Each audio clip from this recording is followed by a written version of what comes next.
reading Ungifted and by Jordan Corman, and we came up with a discussion saying, do you think Whatever his name is. I don't know his. We don't know his name. I don't think we know his name. Wait. Yeah. Um. Well, Well, we don't know his name yet. we don't know. They didn't say it yet, but we were gonna say, do you think he's going to get caught and get in big trouble? Like get caught and get in big trouble because he broke the statute.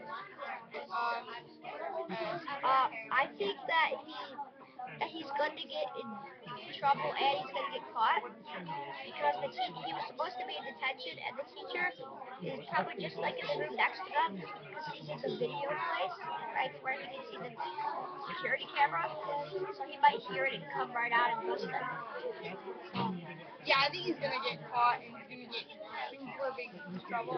And we read the back, and I think that's like the prank that was so big that it took it too far. So yeah, yeah, I think he's gonna get caught and he's gonna get super big trouble. All right, thanks for watching. Bye. Bye.